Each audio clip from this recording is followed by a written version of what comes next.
Hello అండి, అందరికీ నమస్కారం. మన చందమామ కథలకు మనసారా స్వాగతం. సకల విఘ్నాలను తొలగించే ఆ విఘ్నేశ్వరుడి కరుణా కటాక్షాలు మన మీద ప్రసరించాలని కోరుకుంటూ వినాయక చవితి పర్వదిన శుభాకాంక్షలు. తెలుగు సాహిత్యంలో వివిధ ప్రక్రియల్లో చెరగని ముద్ర వేసిన వసుంధర కలం స్వరం ఇప్పుడు మనం వినబోతున్నాం. మొట్టమొదటిసారి ఆ అదృష్టాన్ని అవకాశాన్ని కలిగించిన వసుంధర దంపతులకు మనసారా కృతజ్ఞతలు. ఒకే ఆత్మ, రెండు శరీరాలు, కన్నుల పండుగ ఆ జంట.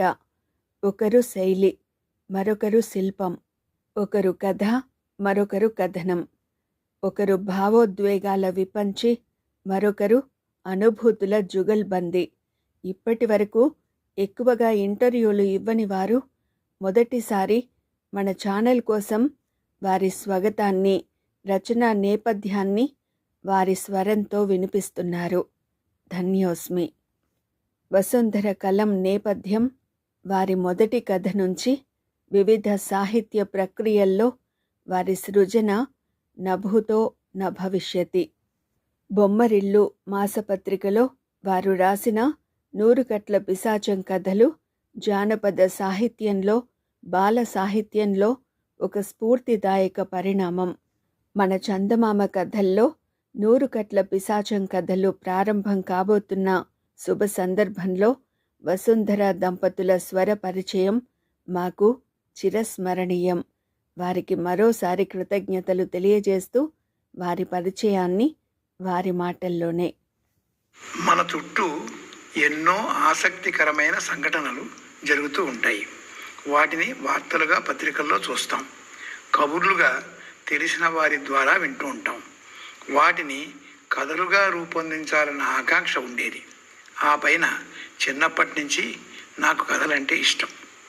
16 ఏళ్ళు నిండకుండానే తెలుగులో వచ్చిన పిల్లల పెద్దల కథలు చాలా వరకు చదివాను. ఆ ప్రభావం, నా ఆకాంక్ష నన్ను రచనా వ్యాసంగానికి పురిగొల్పాయి. నా మొదటి రచన స్టంట్ సినిమా కథ.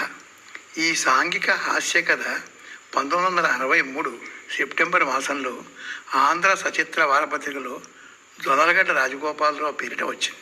లేదండి, జొన్నలగడ్డ రామలక్ష్మి పేరిట వచ్చిన మొదటి కథ స్నేహదోషం 1974లో తరుణ మాసపత్రికలో వచ్చింది. నాకు అజ్ఞాతంగా ఉండడం ఇష్టం.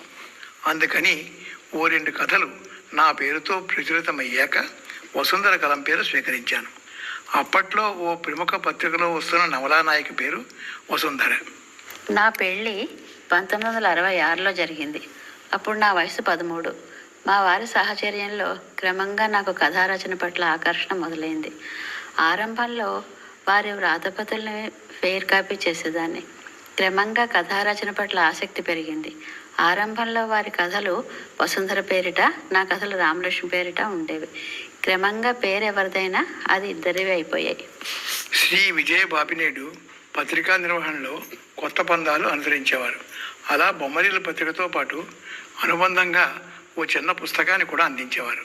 అందులో అరేబియన్ నైట్స్, కాశీమది కథల తరహాలో సీరియల్గా కొనసాగుతూ ఏ నెలకు ఆ నెల ముగిసే ఓ కొత్త కథ వ్రాయమని వారు మమ్మల్ని అడిగారు. ఆ స్ఫూర్తితో స్ఫురించినవే 1982 ఆగస్టులో బొమ్మరిల్లు మాసపత్రికలో మొదలైన 100 కట్ల పిశాచం కథలు. సీరియల్ పేరే 100 కట్ల పిశాచం కాబట్టి 100 కథలని ముందే అనుకున్నాం. దానికో ప్రారంభ కథ, ముగింపు కథ కలిపితే మొత్తం 102 అయ్యాయి. ప్రారంభ కథ తర్వాత మిగతా 100 కథలు, ముగింపు కథ ఎప్పటికప్పుడు రాసినవే. ముందుగా అన్ని కథలు సిద్ధం చేసుకోలేదు. మా సాహితీ ప్రస్థానం సాంఘిక కథలతోనే మొదలైంది. వసుంధర పేరు సాంఘిక కథలతోనే ప్రాచుర్యం పొందింది.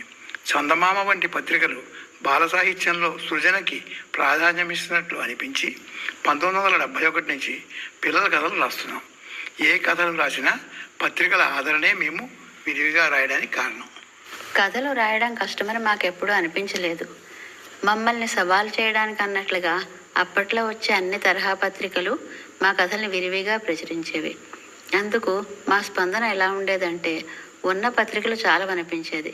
ఇక సమయం అంటారా, చదవడానికి వీలు కుదిరిన సాహితీ ప్రియుల కోసం యూట్యూబ్ ఛానల్ ద్వారా కథలు వినిపించడానికి మీ వంటి వారికి సమయం ఎలా దొరుకుతుందా అనిపిస్తుంది మాకు. మీకు మీ ఛానల్కి శుభాకాంక్షలు. మన చందమామ కథల్లో వసుంధర గారి 100 కట్ల పిశాచం కథలు అతి త్వరలో ప్రారంభం.